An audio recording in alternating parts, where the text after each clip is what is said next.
Hello and welcome back to Podcasting as Praxis. I'm Dave, my pronouns are he and him. I'm Jamie, and my pronouns are he and him.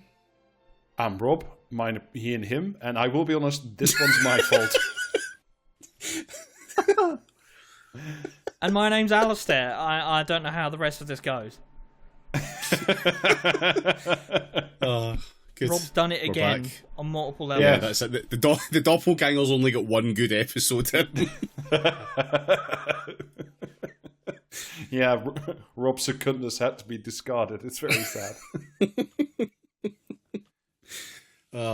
Right. Okay, yeah, this episode is Rob's fault. You can blame Rob for this in every single way, shape, form, concept you choose. Yeah. It's applicable. Yeah, well, Rob was like, oh, we should watch this film where Paul Dano plays like a fucking wee nerd guy who riles people up with videos on the internet. So I watched The Batman.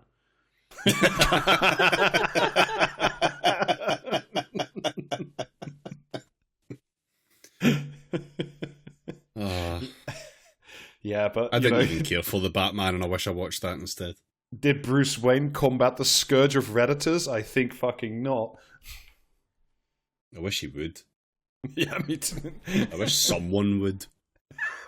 Yeah, I preface watching this movie by watching the Superman movie because Jamie keeps going on about it. Is that actually any good? I still don't Seems trust like you. a mistake. It's very good. Yeah, it's alright. I'm sure Jamie Okay. absolutely loved the dog in it. Yeah, That Yeah. was great. the dog was amazing. Anyway, this this podcast is also not about that movie. No, instead we watched 2023's... That's what you think. In a shocking twist. Yeah, straight ahead. Spoilers for everything DC have ever put out on cinema. Except the Snyder Cut, we will not be talking about that or acknowledging its existence. Yeah, well, I mean, yeah, okay. I haven't actually seen Batman versus Superman either. No, so but instead of all of that, I made the rest of them and myself watch 2023's Dumb Money. It's the much belated and, still highly anticipated movieification of the GameStop share buying short squeeze incident that took the internet by storm in whenever it was, 2020, I think. No. Took Reddit by storm. Let's please make a clear line of demarcation between normal people and Reddit. Yeah, but then it leaked out from internet into like CNBC and CNN, and then all of a sudden, like people started having opinions about GameStop. Journalists Those are are just spiritual TV Redditors. Reddit. Yeah. Anyway, this film's a testament to how little it's possible to do with a really good cast if you just, you know what I mean, pick a terrible fucking subject matter. Yeah, this is one of the reasons why I bought it, because it like on paper, apart from the subject matter, like the cast alone should make it go. Like, Wait, Paul you're Dano, telling me that getting America Ferrera to say Diamond Hands in a fucking several feature-length times. movie film is not the pinnacle of cinema that we were led to believe? I know, it's it's fucking wild. But yeah, America Ferrara, Paul Dano, Shailene Woodley, Seth Rogen, fucking Nick Offerman, Clancy Brown, who I always fucking love to see. Like a Vincent D'Onofrio as well, another guy I love to see. It's a real galaxy of stars. There was one scene where Clancy Brown was doing a really, really good physical impression of Werner Herzog. He looked exactly like him, just stood there looking really depressed and very, very conscious of the crimes he's committing by being present. Yeah, just balancing the crimes he's committing with, the new extension to his kitchen that this movie is building in. Yeah, so essentially the movie follows the events surrounding the GameStop short squeeze, and the people who made money and the people who didn't make money. A thing which was very important in the latter is COVID stages, and then disappeared from the collective memory because then the world happened again, and then in 2023 we got this movie which nobody watched except for me, and then I thought I should subject everybody else to it. Yeah, massive scare quotes around the word events. Yeah. So there's a Yeah. number of reasons I picked this movie. For one, because, like I say, the insane cast list. For two, it seems to insist on making heroes of Redditors, which is always funny. And ill-fated. Yeah. Why? Remember when there was that guy?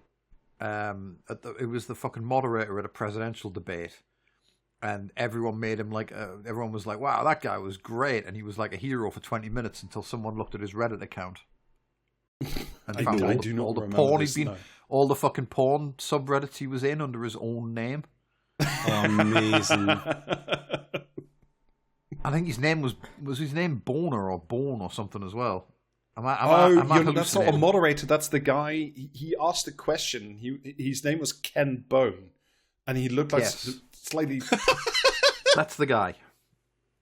slightly larger guy who wore like sort of inconspicuous jumpers, and then like everybody thought he was like, sort of God's representative of the undecided voter, and it just turns out that he was a porn addicted Republican. Like fucking you'd expect. Amazing.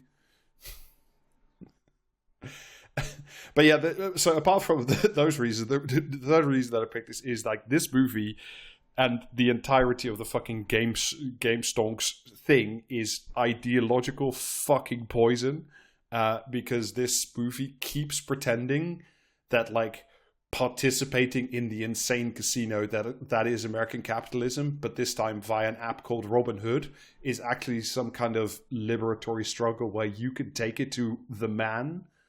Which is like various hedge funds, etc. Yeah, like the just oh man, like there are mentions of class warfare and anti-capitalism in this movie, and both all they're doing is should watching the share price go up. it's neither of these phrases should have left the mouths of any of the characters in this film. No. There's an especially like fatuous bit where they have like the end credits where it's like, this is how it ended for all the characters, and then some shit happens after, which is even worse, but like we'll get to it. It's also shot to like the point of fucking incoherence. There's so many like tiny little scenes, half of them that shouldn't like need to be there. Like at least half the times America Ferrara is forced to say diamond hands. Like you could just have cut them. And you should have. Yeah. You could have cut the whole film, I would argue, really. Yeah. This movie, And it also- this movie is to the Wall Street Bets subreddit as the Fallout TV series is to the Fallout franchise. Oof. It is also, if you have seen it, and even if you haven't, you really fucking should. It's a sort of bizarre like companion piece to the truly great YouTube essay called "This Is Financial Advice" by Folding Ideas, Dan Olson. That is absolutely excellent. I highly recommend it to anyone who hasn't watch seen that it instead. because- Yeah, we should have talked about that. I mean, we will mention this because it's like it makes like heroes out of these people, out of Roaring Kitty, out of like people who fucking do stalk trading on their fucking phones, and none of them are like within. It's just fucking baffling shit. Anyway, we'll talk about it as we get to it. Yeah. So basically, the opening is a series of quick cuts between people the opening is where the Riddler kills Gotham City's mayor on Halloween.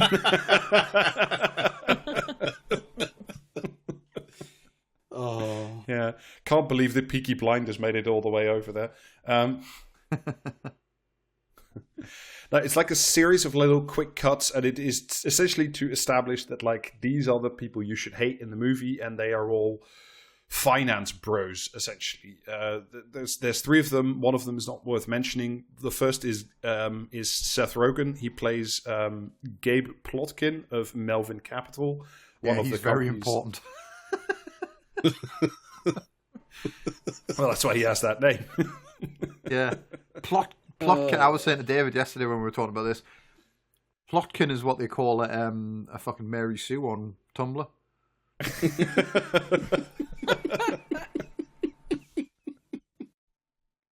Yeah, it's one of the druid shapeshifting forms if you want to advance the plot.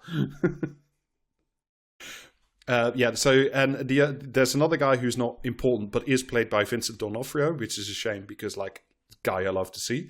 And there's a third guy played by Ron Swanson, who is Ken Griffin of Citadel Securities, who is again, watch the Dan Olsen thing.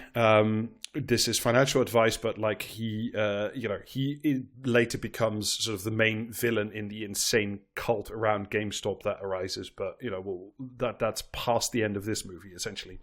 And basically, what the three of them are doing is it takes place halfway throughout the rest of the movie in the middle of the plot, and they say we're all short on GameStop, which is a stupid company, and we're all hoping for it to go bust because we are all evil.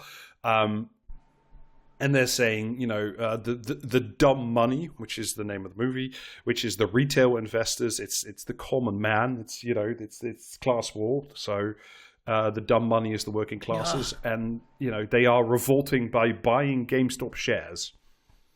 And something might be wrong, but they all sort of go, the people are stupid and we are evil.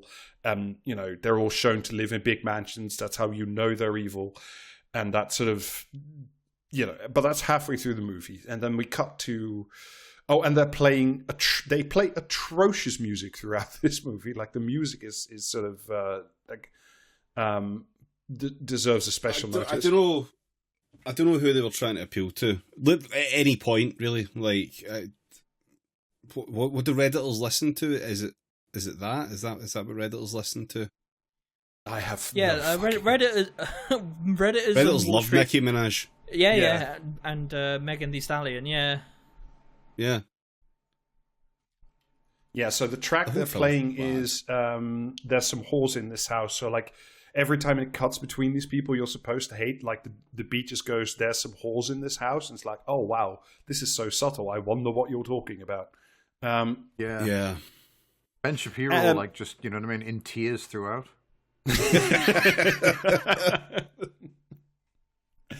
Anyway, we cut to our protagonist, played by Paul Dano, who plays Roaring Kitty, or Deep Fucking Value, or real name Keith Gill, who is a Redditor / YouTube, this is not financial advice guy who talks about his stonks portfolio to other Redditors on a subforum called Wall Street Bets, and I believe they call it a subreddit, Rob. Yes. And he's also, by the way, he's also an actual financial analyst, or was. Yeah, for Massachusetts Mutual or something, some insurance company. It doesn't really matter. But the only thing that I like about this movie is the whole of this story, most of which actually did happen, takes place during the pandemic, and so there's a lot of what I thought were quite nice shots of abandoned tube trains, empty streets, everybody wearing masks. It does give a nice flavor of the sort of very strange period in life when everything was on lockdown and you were just allowed to go to the pub and have a beer and meet a friend again, and it has a nice vibe to it. There's a couple of scenes in a GameStop store where they have all the plastic Lexan, sort of shields at the counter. So that's the one thing I liked, was the visual aesthetic of, oh yeah, COVID was a really fucked period, had a very fucked vibe societally speaking. It's the one thing I like. But at the same time though, the problem is that the film doesn't capture a way to deliver the fucked vibe into your brain, because your brain is not as primed for the fuck shit as it was during COVID, and therefore all of this is just weird and off-putting. Not the things that you can see, but the people and the way they act and talk and the actions that they take. Yeah, I mean, I will say they really captured the sort of the way people wore masks really fucking badly. People are constantly having to be told, put your mask back on.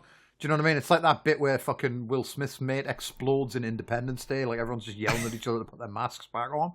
Or they don't have it over their nose, or fucking, do you know what I mean? Yeah, very accurate depiction of the COVID era. Like people having Yes. a party, just sitting around like fucking having a party, but it's fine because they, you know what I mean? They're going to wear masks like later, I guess. Yeah, 'cause they have Keir the Starmer. they have the world's least convincing student party because that's where we meet some of the subplot, which we'll get to. Anyway, Yeah. Gil, Roaring Kitty, Gil is there to meet his sort of douchebag friend who works for a big investment firm, I think, or a bank, and they have like a plot discussion. Gil, sort of softly spoken by Paul Dano, says, "Well, I've invested $50,000 into GameStop because I believe in the company. I believe that people love buying, games from boxes in stores, and there's a new director and he's going to sell Funko Pops. I believe in the company, and I believe it'll turn around, and therefore I've invested a lot of my money into it." And the sort of the douchebag friend says, "Well, but the rest of Wall Street is selling it short, i.e., betting against it. And Wall Street is always right. You're going to lose your money. Why are you doing this? You're a fucking idiot." At which point, sort of the representative of the rest of the movie wanders by, who is a waitress, and she says, "Well, if this guy who I've just met and never seen a day otherwise in my life has $50,000, invested in this sinkhole of a shit company, then surely it must be great, and I believe you and not him because you're a Wall Street douchebag." Thus setting up the very subtle class analogy here. The justification for trusting this guy putting $53,000 into this failing company was the fact that he refused to spend more than $5 on a fucking bottle of water or something. Yeah, on a beer or something. Yeah.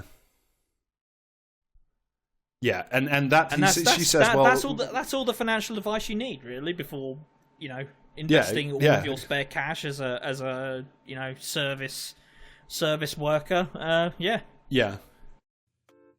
This is an ad break on Podcasting as Praxis. This advert is for the Patreon of Podcasting as Praxis. On the Patreon of Podcasting as Praxis, you will get at least 2 monthly bonus episodes of Podcasting as Praxis, where we discuss lots of topics, including new types of guy, celestial boondoggles, monetizing whale shit, and, reluctantly, Scott Paul. You will also be able to join the Podcasting as Praxis Discord, a place to talk with like-minded people about lots of topics, including new types of guy, celestial boondoggles, monetizing whale shit, but not Scott Paul, and also, of course, Podcasting as Praxis.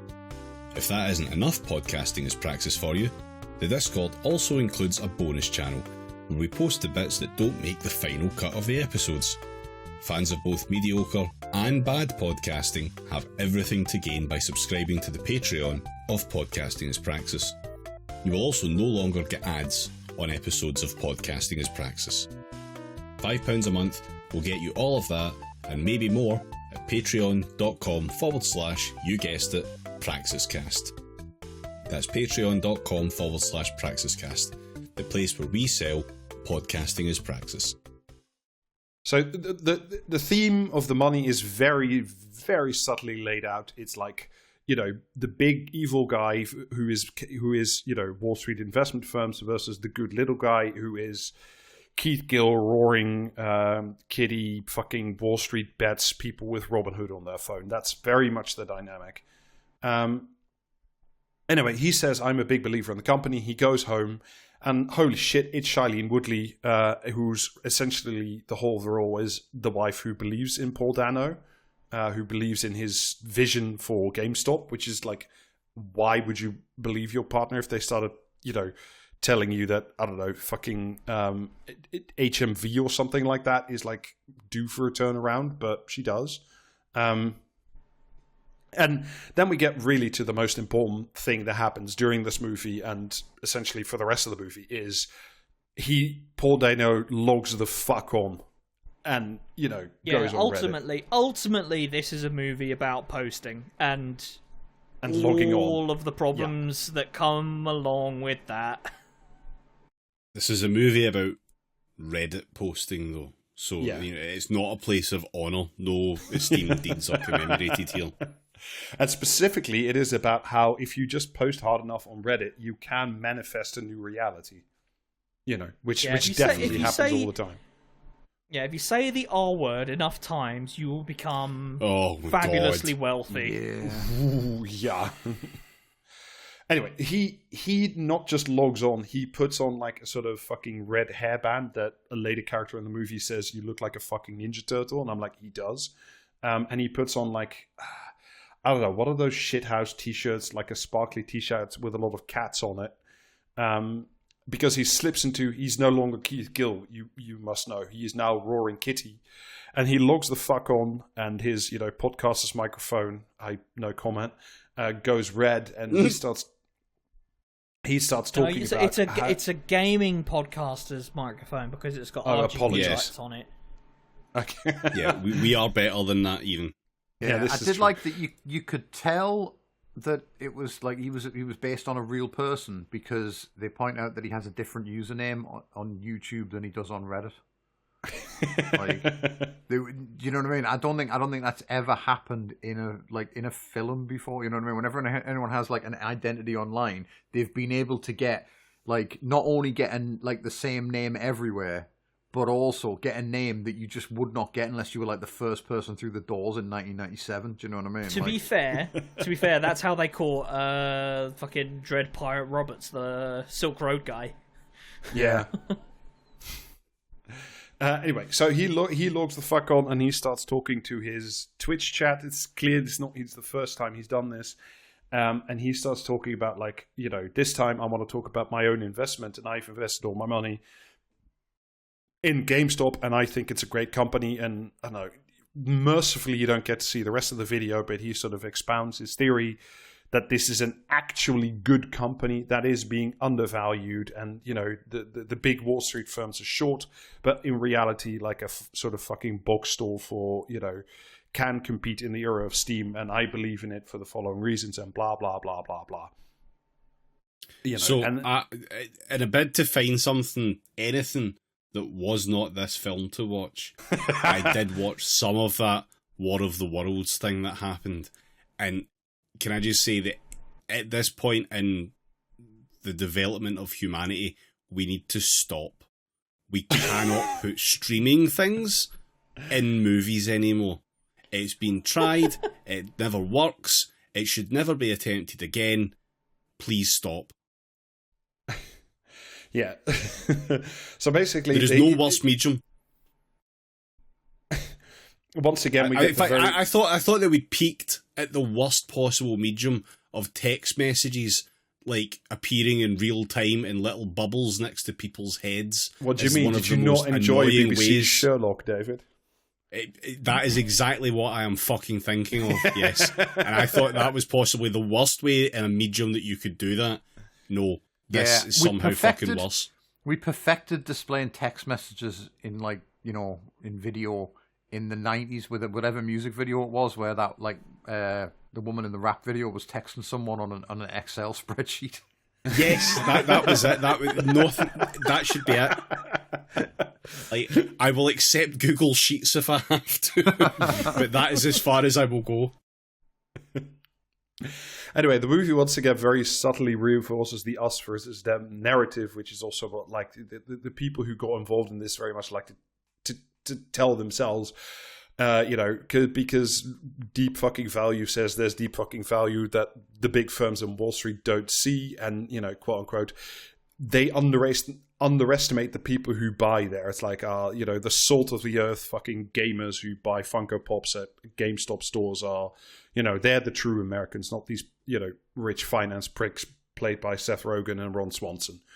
And this is where we get into I will refrain from explaining too much about the actual shit that happened during this period. But my biggest problem with this whole movie is it clearly shows, if you have sort of the half wit to look, what is a bubble. It's a mania.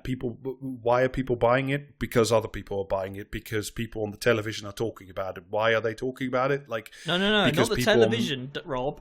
It's not because they're talking about it on the television. It's because they're posting about it on Reddit. Reddit, yeah, but specifically because they're posting about it on Reddit. Where you should never go. It sort of it attributes, like, you know, they say, well, Wall Street firms are not only evil but they're also stupid. They're very often wrong, like they are about GameStop.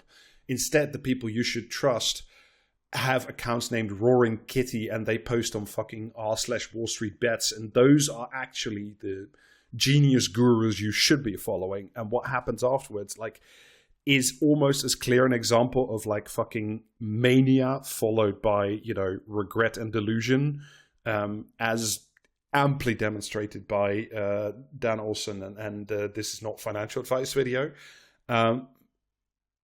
And it's all presented as some kind of like class war of the little guy who sees like deep value in a company, but none of that is what happens. It's they might as well have been fucking selling NFTs or fucking tulip bulbs to each other. It doesn't matter that it's GameStop.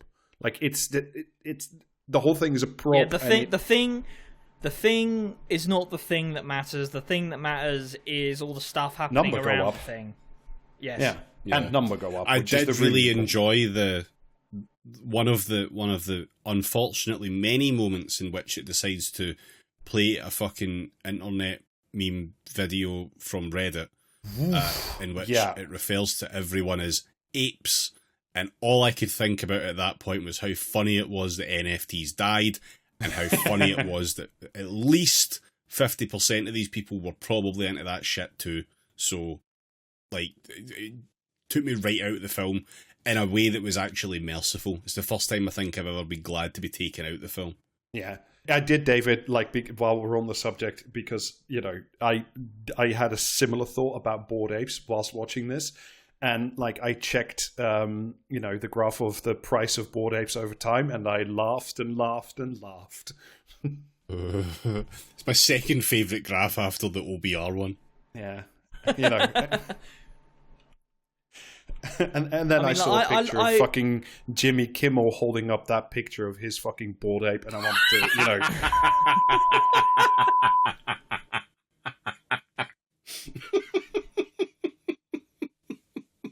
I mean, I looked at the GameStop stock over the last 5 years, and it's so fucking like, ooh, boy, yeah. You go back 5 years. That basically as far like the covers the period that this movie takes place, and like it's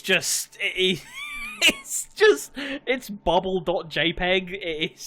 It's incredible. It shoots up, crashes down, and then slowly returns to a slightly more sane number over the next few years. Yeah. Anyway, has anyone done a compare and contrast with that and the AI bubble at the minute? Like, has anyone kind of found where we are on the GameStop index? But, like, yeah. Rob's doing it now. No. Like, essentially, like, if you just Google stocks mania graph, you essentially get exactly what happens to you know, GameStop, and what's happening now to AI, and what happened to NFTs, and what happened to, you know, Bitcoin, but those slightly different. But yeah, like this is what's happening essentially. But first, we have to be introduced to a whole cast of secondary characters, all of whom, in their various sort of workplaces, offices, American colleges, like they see videos of Roaring Kitty, explaining, you know, his theory on stonks, and decide to buy in because they trust him for reasons passing human understanding. So he is... I think we should commit at this point to only calling him Keith, purely because it is the amount of respect I wish to bestow upon him. Yeah, fair enough. Anyway, here's America Ferrara. She is playing a good old honest American nurse, you know, with financial troubles, and she is during her shift also checking posts on, you know, our Wall Street Bets for some fucking reason. And on the advice of Keith, decides to buy into GameStop with her, you know, sort of last money, essentially. This is also you've also got You've also got her colleague who derisively, and this did make me laugh, derisively refers to Keith as Luke Wilson from the Royal Tenenbaums, which, did make me laugh. So I have to give it credit for that. He also, during the same conversation, says to her, "You will never date Puff Daddy," and I'm like, well, good on her that she didn't. Oh boy. Anyways, it is at this point that like the movie takes a beat to explain how shorting stocks works and how it does, and it explains it very poorly, and also sort of implies that this is a thing that like the big evil investment banks of Wall Street engage in frequently to destroy like good honest companies like GameStop. That is simply not true. Shorting stock is actually rare. Not a lot of people do it, like because it is possible to lose a shit ton of money, and like in general, because people are always more optimistic than pessimistic, stocks rise over time instead of go down. And like shorting stock as a financial activity is quite rare, whereas like the movie really wants you to believe that like all the evil people constantly like, you know, and deliberately short stocks to like destroy the American dreams and make a profit of it. But that's not how that works. Yeah, it's one of those things where if you are going to short a stock, you know, like a typical person who is involved in this kind of stuff, you have to have quite a lot of information, and that information is usually like, you know, sealed off from you because you're not privy to the goings on usually in a company that you're trying to short the stock of. So no. Yeah, which is what you tell the SEC anyway. Yeah, yeah, it is. But like, you know, you have potentially huge losses if you get it wrong. And this is, I mean, in theory, I mean, we know how this really sort of plays out in reality. But in theory, it's one of those like sanity checks on markets that, you know, if something is just there's no substance to it, there's no reason people should be putting all their money up, buying all this stock. It's one of those forces that should, you know, rightfully remove non-viable businesses from you know, the market. And does this film portray that? No. It also like it kind of shows that like it makes very baseline misunderstandings of how finance work. It also like it explains a number of things very poorly. I mean, it also because like if you want to get into the fucking details of how a short squeeze works, you're going to lose your audience, which is fair enough. But like, you do have to do this in a little bit of a sensible way, because otherwise, it gets very like confusing and all over the shit. Anyway, we meet some more people who are like investing their money with Keith Gill because they trust him. I just want to add, like, a much better movie did this in The Big Short, but like obviously different mechanism. But yeah. There's a weed guy at the fucking GameStop store, played by Anthony Ramos, who I otherwise quite like. There's somebody plays Paul Dano's brother, who's a delivery guy. And is extremely good at being the most obnoxious person on the screen. That was Pete Davidson. Yeah, there's also he is really good at playing like weird weasels that wish to be a real boy. You know what I mean? Like, he has cornered the market in that, I think. He's a bit. What if Steve-O played Steve Buscemi? Yeah. That's his vibe, all right. Like that's the Pete Davidson trademark. And then we also get who are also played by Mahala. I want to say as well. I really did like because he's working as a fucking Deliveroo or something, isn't he? Or something like that. DoorDash, I think. DoorDash, yeah. But he's like, when we first see him, he's like driving along in his car, eating the fucking chips and like drinking. The smoking fucking, weed drink he's got, and then he just turns up at someone, leaves it on the doorstep, rings the bell, and runs away. Like, I just thought that was really good. Like, king. Yeah. You know, I really like that character. Yeah. And we also get Apparently, these are all based on like real people. So like, I genuinely don't want to like be insulting, but like the movie, I think is quite insulting. And then we get some hot young college lesbians, which is the only it just opens on like utterly fucking baffling. I don't know what the fuck was going on here. Genital inspection day or something. I don't know what the fuck that college was up to, but like, what the fuck? Yeah, it's just American college things, I guess. Yeah, a bizarre culture which really just shouldn't exist. America, obviously. I mean, you're not American colleges. I'm wider than that. Yeah, one of them, played by Mihala, who is one of the leads in the HBO BBC series called Industry, which is about trading stocks in a much better ways. Like, that's an actually like much more interesting show. Anyway, the side Don't thing. fucking recommend more things about stocks to me, because I barely even watched this one.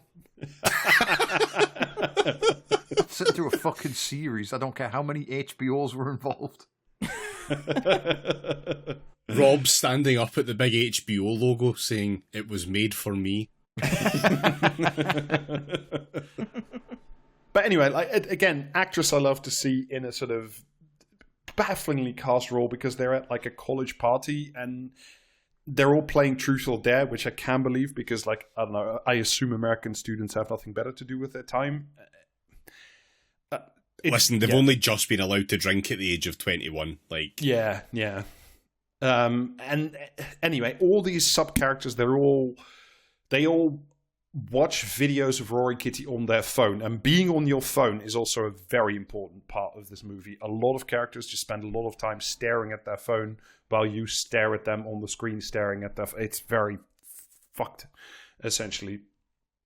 And all of them seem to know Roaring Kitty and trust Roaring Kitty, and all of them. Keith. Sorry, Keith. They trust Keith and they invest with Keith, and they say, well, if Keith hasn't sold his shares yet, then I will not sell my shares because he wears a t-shirt with a cat on it. Because I believe in Keith. Yeah, because it's a bubble run by a cult. That's why. Yeah. And then anyway, we cut briefly back to Seth Rogen, a Gabe Plotkin, who is having yet another fucking conf call with the other evil peepers of the evil investment banks. And they are essentially saying, retail investors, i.e. dumb money, i.e. Keith and all his compatriots, they are stupid and I will take their money because these people don't know what they were doing. And the point that I wanted to make about this is yet another scene just designed to show that these people are evil. But the core argument that Seth Rogen is making and the others are making is that they're right. GameStop is and was a shit company that would have died long ago had the events of this movie not played out. Like, a fucking store in an American mall where you buy a box, of a video game, that's not a viable business model anymore. And it's like, should these people all be fired, and should the investment bankers, feast on the goo within? Probably not. But it was and is a shithouse business. And yeah, they picked the wrong Gabe as the bad guy for this film. And then we get it's weird that they announced Half-Life 3 halfway through the movie. I didn't know that. Unfortunately, it was a movie. Yeah. And then, as David already alluded to earlier, you get a number of... This is the first of many intercuts where they do brief flashes of little movies that fucking Wall Street Bets apes make to promote buying GameStop, during which the R word is used incredibly frequently. It's like, do we need a quick burst of internet slurs to remind you what this film's actually about? I.e. Redditors. Anyway, we cut forward into time. It's now Christmas 2020. Again, it's COVID. Things are a bit fucky with being outside. And now the movie pretends that all these disparate people have banded online to not just make money, but to stick it to the man. And they are now, a grouping of the little guys, and they're going to take on the big evil investment company. And they have, formed a community. They haven't formed a community. They're just a group of disparate individuals looking at their phone, seeing if line go up. It is really as simple as all that. But the movie... Yeah. desperately wants you to believe that there's like some greater cause behind all of this. It's not. And the reason that it's not is that there's an entirely superfluous scene that I just, sort of made me lose my belief in God, where America Ferrera stands outside looking at her phone, talks to a guy that never comes back in the movie about the state of her car, and then watches a movie about having diamond hands, and she says diamond hands, I think, at that point, and it's just she doesn't just say it once. She says it, I think, at least twice, possibly 3 times. 3 times, I think. Yeah. Yeah, which, Dan Olsen's sort of corollary to this movie, This Is Financial Advice, where it goes into financial like advice. This is financial advice. You're right. Yeah, where it goes into like the psychology of, more or less, goes into the psychology of the people who are subsumed into this attitude. Like this movie obviously represents like the firing gun on all the fucking hodl, diamond hands, chicken tendies shit that got unleashed with that. The chicken tendy stuff was annoying the fuck out of me. Like, yeah, do you know what I mean? I don't like. Is that just nuggets? I don't know what a fucking chicken. No, no, it's not. It's not nuggets. Nugget. It's goujons. It's what we call okay. goujon. Yeah. Right. Okay. Well. Yeah, but they are uncultured swine, and cannot call them goujons. It just sounds like fucking baby talk. Do you know what I mean? Like, yeah, it is. It also shows the entire like sort of fundamental unseriousness about all this, about how none of this is like happening. None of it is like actually fucking real. It's just like all Reddit shit, and like there is no. Yeah, none of these people are. These people are basically the finance equivalent of that one fucking Nazi who turned up at like a fucking white power rally during Trump's first term and got the shit kicked out of him while he was screaming, "But what about the memes?" Like, yeah. Yeah, I mean, far be it from me. I do not think that you should decide whether or not to invest in any business based on the number of hand clap and diamond emojis that someone puts into a Twitch stream chat. Yeah. Like, that's just for starters, Anyway, we get introduced to some more characters that honestly I won't talk anymore about because it's just boring and not at all explained in the movie. It's the people who run the company called Robinhood, which is the app through which all these people are trading. Some stuff happens to it later. Yeah, Sebastian Stan, what are you doing? Yeah, the Winter Soldier. Why did you turn up for this? Yeah, well, I mean, paycheck, but like, yeah. The only thing that's important to note, 2 things that are important to note about these 2 clowns is they were originally part of Occupy Wall Street and then decided that the best use of protesting capitalism was to democratize it via an app that they controlled. Cool. I love to become part of the system to fix the system. Yay!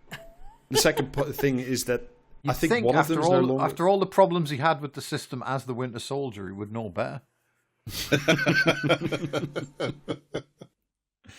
Yeah, but think how fast you could do stonks orders on your phone. Like if you have a metal arm, though, like that, the amount of time that saves is incredible.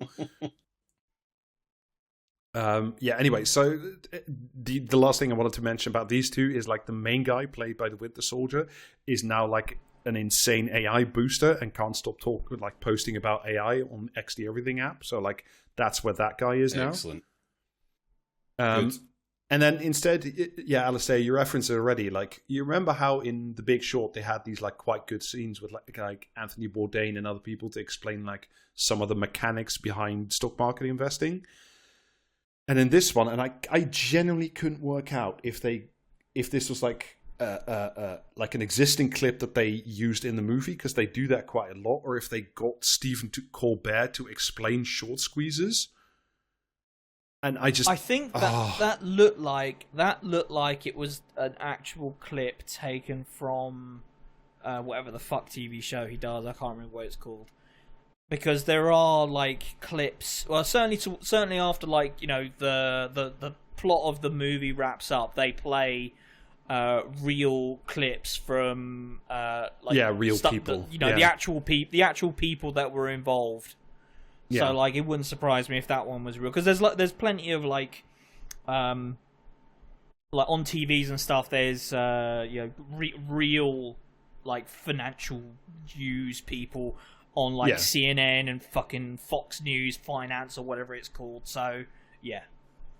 Yeah, so anyway, so like Stephen Colbert is here, and and I see him on TV like talking about it, whether or not it's for this movie or like sort of a general clip. But I'm like, oh no, I'm so sad you lost your job. Whatever will we do without your comedic styling, Stephen Colbert? Boo hoo hoo. Anyway, you essentially get what I was talking about earlier. You get mania, you get hysteria, because none of these people are once again investing in anything based on the principles that Keith espouses. They just buy because they see line go up and they want to get in while the line goes up. Because again, if you find the stocks mania graph, this is the point where media and attention creates amateur enthusiasts, creates public attention, which creates greed and then delusion, and then the market peaks and then invariably crashes. And then the first crash happens. Again, I won't bother going into the details, but like people are prevented for a while from buying and selling, from buying more Robinhood stocks on more GameStop stocks through the Robinhood app, and Wall Street Bets is like banned or blocked for a while by Reddit, and that sort of creates the first dip in the market, and people start going, should I sell, should I buy, blah, blah, blah, blah. Yes, and this prompts people some people to sell, and then subsequently try to sell, but being unable to sell their position on the short because the Reddit's been banned, and this culminates in someone complaining as the fucking Robinhood app guy walks into a building saying or yelling at him, "This is anti-capitalism. You can't do that." And like, my guy, you can't do that. That's illegal. Now, I think it's a fair takeaway in the sort of broader sense from this film to understand that if any of the stuff that happened in this movie was an actual threat to the system that underlies everything, capitalism, this movie would A, not have been made, and B, would have played out very differently. Yeah, like, again, they're trying to make heroes of Keith, who is not a hero, and a bunch of people who just got caught up in a mania, and that's all it is, because they all say, well, I'm not leaving because Keith is not selling, and I'm diamond hands, and America Ferrara fucking says it again. It's really fucking sad that they make us say that again.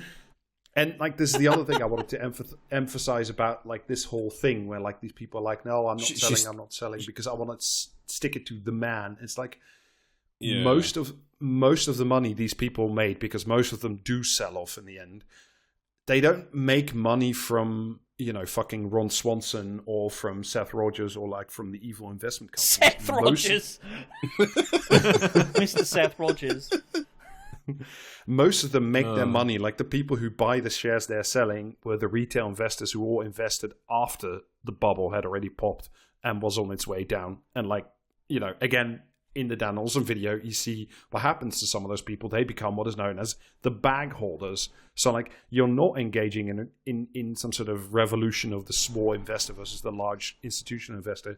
What you're doing is dumping your portfolio on the next fool coming through the door. In that sense, it's no different from NFTs or Bitcoin. It's the same fucking thing. It's just dressed up as revolution, and it's fucking sickening. What is it? Is it the bigger fool scam? Bigger fool, greater fool theory. There has to be a greater fool in the market. Yeah, and that is. This is the movie where they tried to figure out who is the biggest fool, and it turns out it was us for watching this. Yeah. Yes. And then during either when Wall Street Bets, when this fucking subreddit is down, or when Robinhood isn't working, apparently, and I'm sure this is quoted because the writing is so bad, I don't think it was even like by the writers of this movie, is they quote some sort of post or article that Keith himself posts, and it's like, it's some of the worst writing of all time. It's like the lions versus the hyenas, and we're the hyenas. But sometimes, if there's enough hyenas, they can kill a lion. And this is what happens. This is what happens to you if you hear the phrase class warfare and also post the R word a lot and like completely inscrutable fucking memes with like the Wall Street bets subreddit icon guy on the side of the like Saturn V. Yeah, I feel like that's a despicable lack of respect for the seminal political text. Cringes to be done. I mean, at some point they quote from, I'm sure it's a post of his, but like he says something like the GameStop trade is about class war, and it's like, my brother in Christ, you're participating in the casino. You, like, if anything, you are the ideal subject of capitalism. Like, you are the moron in the market who's putting like his family's fucking, reserves on the line because you think that the Funko Pop company has like a bright future. Like, I don't know what to tell you, but you are the idiot. Yeah, I mean, rolling my dice insurrectionally. I mean, ultimately, like, the house always wins, right? Like, Wall Street is fucking fabulously rich because, on average, they do win these trades. And, like, the fact that it was an upset one time is noteworthy. Like, okay, like, have you, like, dismantled the, like, the structure that allows these people in Wall Street to, by the logic of the, like, heroes of this movie, have you stopped them from, like, short selling and, or like, vulture destroying the American economy, like the viable companies or whatever, doing whatever the fuck they want? Well, maybe you made some of them have to go on Reddit more, which I suppose is its own form of punishment. But like, they're still gonna buy up businesses. They're still gonna gut them for parts because that's just the system that we live in. Like that, nothing. Yeah. Again, you have not changed anything. Yeah, and the thing about massive and entrenched and very well established structures is that they're actually not very robust and easy to topple from within. Happens all the time. And also, in fact, I would argue that what you have achieved in the aggregate, like apart from Keith and like 4 of the 5 sort of secondary characters you see in this movie, what actually happened is because of this stupid mythos around this stupid event and this stupid company, more small retail investors have been drawn into this idiocy and reading this stupid fucking subreddit and losing their fucking shirts most of the time. Because they all think that, the next GameStonk event is around the corner and this time they'll be the winner too. So, like, they start investing in Bed Bath & Beyond, another fucking doomed company, and, like, just... Oh, man. Yeah. It happened... I think we, like, Dan Olsen's video on the Bed Bath & Beyond stuff. It's all the same. But it's just... Anyway, so we see that, briefly the GameStop, the apes, as they call themselves now, the big companies are now a bit nervous, but don't worry about it because, like, the much bigger companies with hundreds of billions of investment funds simply rescue the short companies, so it doesn't matter at all what, like, Paul Dano is doing. Like, it really doesn't matter. America Ferrara at some point says diamond hands again. I please make it stop. Is that the bit where she says diamond hands and then is rewarded with the first COVID vaccine? Yes. Yes. There is no God. No. There's some scenes where all, like, the families of Paul Dano and everybody else, like, keep saying to, like, the main and secondary characters, like, you should sell now while the selling is good. Like, Paul Dano, you could make $11 million or something like that. Get out while the getting is good. And then they play, maybe the worst bit of the movie is they play a section of Seven Nation Army intercut with, like, the Reddit ape videos of, like, the Wall Street Bets guy doing spanks on the, it's with, again, the R word liberally sprinkled throughout. It's just fucking terrible. Yeah. Yeah. Anyway, and then the sort of what I suppose they think is sort of the main sort of, you know, this is where the movie reaches its crescendo of tension, and it's like suddenly Robin Hood is no longer allowing you to buy more GameStop shares. They're not allowing other things. You know, the app goes dark, which there are, you know, and they try to teach you very badly about like order flow and stuff. And it's like, again, just watch the Dan Olsen video because he explains it very well, and this movie explains it badly to the point of incoherence, because it is if you're doing this, you have to explain it properly, and they don't. Which leads to a series of congressional hearings, and that's like sort of the crescendo of the movie is, once again, all the main and secondary characters sitting in a chair, staring at their webcam, and talking into their webcam. It's fucking terrible. Well, no, Rod. Let's be fair. You've missed out the scene where a guy shows his parents an image of the meme of the penguin from Madagascar, next to a piece of paper that just says "HODL" on it 3 times, and trying to explain to her that this is why he's not cashing out like nearly $200,000 when he's clearly a very working class family. Like there's so much just inscrutable stuff. You got the fucking the Keith guy like dipping a chicken tendy in what I think was a glass of champagne and then eating it on his live stream. The cat stuff gets even more outrageous. Like he wears a big cat mask, I guess you'd call it at one point. Yeah. And I mean, it's people. Not just any cat mask though. It's one of those like photos on a fucking like foam thing. Like, yeah, it's not even foam. It's like fucking spandex or something. It's like something like, do you know what I mean? Like like a superhero would wear, but with a cat photo printed on it. You know what those ones you see people like fucking have where it's like Jason Statham's face on a fucking mask you can like pull over you to rob a bank or whatever. It's one of those, but with a cat on it. It's like, it's so unsettling.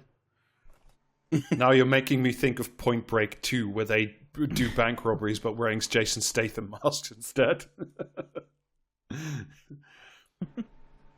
Anyway, like I say, the searing conclusion to all of this is a congressional hearing conducted mainly by webcam, where a bunch of Congress people ask questions, and then we get what I think the movie makers genuinely believed would be like, you know, the heroic speech, the Aaron Sorkin level heroic speech at the end, where they just read some out. Yeah, well, thankfully it didn't go that fucking far.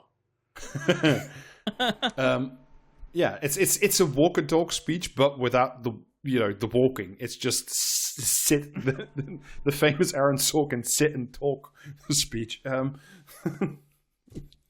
believe they call that the George Lucas. Yeah.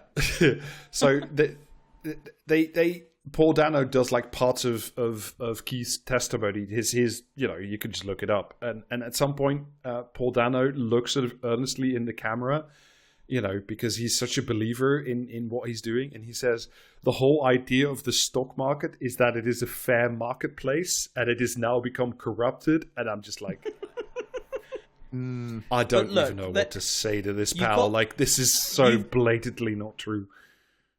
Yeah, you've got that bit, but you've also got the bit where, because again, as my thesis at the start of this movie is that this movie is the Fallout TV show to the Fallout video game series, but for Wall Street bets. He says, what was it? I just like the stock, when he's asked why he keeps investing in it, basically, because they're trying to paint him as leading a short squeeze on purpose or whatever. And it's like, do you remember that? Do you remember that thing that happened? The thing the guy said that time, and how everyone, I assume, on the fucking subreddit just lost their fucking shit when he did that. Yeah, cool. Yeah, it's fucking like it seeks to import like this level of like rebellion again, like that of the small guys against the little guys, the dumb money versus the smart money, and like, And the funniest thing, though, happens at the end, which is like, you know, at the end of his testimony, because like Shailene Woodley is listening on the stairs and like saying, "Oh, you're doing so good. You're my little brave boy," and blah, blah, blah. She has no like personality in this movie, by the way, except to say, you know, Paul Dano, kiss, kiss, you're the bravest, you know, Keith, you're the bravest boy in the world. Is like he says at the end of his testimony, you know, the Congress people, I plan to hold. And then the next immediate scene cuts to him selling like most of his stake. It's very, very funny. Yeah, well, you should always lie to Congress. It's morally correct. It's a cheap and legal thrill. Yeah. Anyway, most of our heroes... What are they going to do if they have an issue with it? Like, fucking send J.D. Vance over to fuck some couches in the Cotswolds? I don't give a shit. Anyway, we get like a bunch of like tiny epilogues. Essentially, most of our heroes make some or a lot of money. The college lesbians no longer have student debt. The Hispanic guy no longer needs to work at GameStop because he's made good money but not enough to retire on. Sorry, Alistair. Yeah, lesbian. Basically, throughout the film, like whenever like various characters like come into the story, it's been popping up a little net worth value. Like you've got your private investor people who've got worth billions of dollars, whatever, and then at the end of the movie, you've got our quote unquote heroes who have now they're worth several $100,000. Like, great. What about all the others? Because I assume there were more than 5 or 6 people buying GameStop stock. Yeah, but we don't care about that. Yeah, well, yeah, not to worry. Yeah. So it's a series of so most of them make money except for America Ferrera's character, who simply said diamond hands too many times and didn't sell off because she's a fucking idiot, and is more in debt than she ever was, which is how it ended for most people who bought into this company. And obviously Keith is the only one who made real money. He made $35 million or something. Like, he has generational wealth now. The only one who makes that kind of money out of this whole thing. And then it fades to black. What a revolutionary. Yeah. And then it fades to black, and then we get some of the worst shit actually at the end of the movie happens all the way at the end. It's so it fades to black, and you just get just white text on black background, and it says stuff like, "But the movement is only the beginning." I turned it off when it faded to black. I was like, I'm finally free. That's possibly the worst thing. The worst thing for me is the way that when it introduces characters to you, it does here's a little bit of text on the screen, and it gives you their name, and then their net worth, and then it closes doing exactly the same fucking thing. And you have never, ever seen a movie make me lose interest faster than having to give a fuck about anyone's net worth. Yeah. Shut also, the fuck during up. but the thing is, they have to do that because during the course of the movie, none of these characters. Well, you do it though. No, but they have to do that because during the course of the movie, none of these people experience change as characters or grow or become better or worse people. They're just the exact same people as you met them at the beginning of the movie. The only thing that's changed about them is number go up, or in the case of Diamond Hands Ferrara, go down. Rob, you are wrong.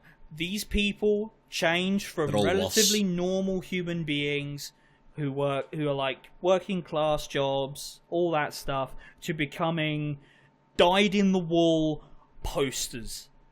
Reddit. Yeah, and the world is a worse place for Reddit it. posters. Yeah. I think the worst fucking bit of the bookend, outro, fucking choices matter screen, is it reads. Because of the GameStop rally, 85% of hedge funds now scour the internet to see where retail traders are investing. Wow. Yeah, probably so they can just bet against them. Yeah, so they can front run them and just clean up after. It's now a soup. You can also see that a number of the post GameStop things like Bed Bath & Beyond and some of the others were like, clearly, they just have like algorithms that scrape Wall Street bets now. And if a company's mentioned enough, then like a big investment firm will simply front run it, buy it, and then when the retail investors flood in, they will be the first out the door. It's just like a way to make a quick buck now. It's like you're still the dumb money. You've just given up one of the parlor tricks. Like that's all it was. That's all this fucking money. This movement, this rebellion in capitalism, none of which is a movement nor a rebellion ever amounted to. It's just like these firms have just found like another way to just exploit you because the fucking information advantage they have is even bigger now than it was before because there's just more places they know where to look. Yeah. Like it's Oh, the but beast. Rob, Poo-poo. This was a bad film. Yeah. The one last thing I wanted to say, speaking of the credits, because I watched like the first 2 seconds of it before I turned it off, and the last thing that I saw before I turned it off is that the Winklevoss twins were involved in the making of this movie, funded it or whatever. Jesus Christ.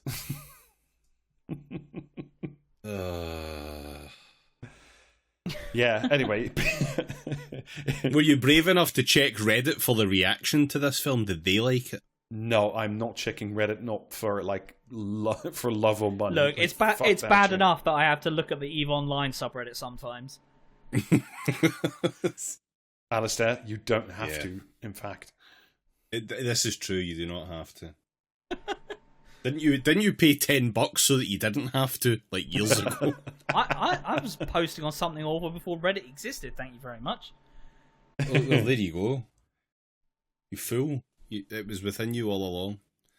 Yeah. Anyway, I think that's enough said about this. Just go watch the fucking Dan Olsen video. You'll have a better time of that than you have listening Yeah, to you'll this have shite. a great time. That's an actually fucking banger of a thing. It's 2.5 hours, but it is more than worth it. Yeah. It also shows, once by the again- way, what happened to all the Diamond Hand freaks who bought into this and never stopped believing. And, the answer is not good. Odd. So yeah, Rob is, again, banned from picking films. I think we can all agree on that now, that is absolutely the correct decision. Yeah. Anyone that doesn't, please at Rob. Yeah. Or if you want to watch something much better, watch Margin Call instead. Margin Call fucking rules. Or The Big Short. Yeah.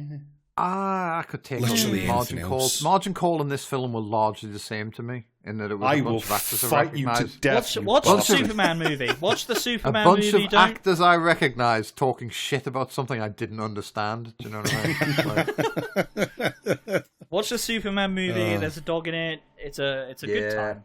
Mm-hmm. Or It's Tinker such a Tailor good Soldier film. Spy. This is also acceptable. yeah, I mean that's evergreen. That one, like. Yeah. Yeah. But watch Superman. Twitch streams will be back next Thursday. Twitch.tv Yeah. /Praxis We're Cast. gonna pirate Superman and stream it for you. Yeah, tune in to twitch.tv /PraxisCast to find out if that actually happens. You can also subscribe. You can get other episodes which are not things where we talk about movies, except the instances where we do sometimes talk about movies. But there are plenty of bonus episodes in there if you haven't got them already. £5 a month gets you that, plus Discord access. You should do that. Merch also available at praxiscast.tmail.com. Bye. Yeah. Bye-bye. Bye.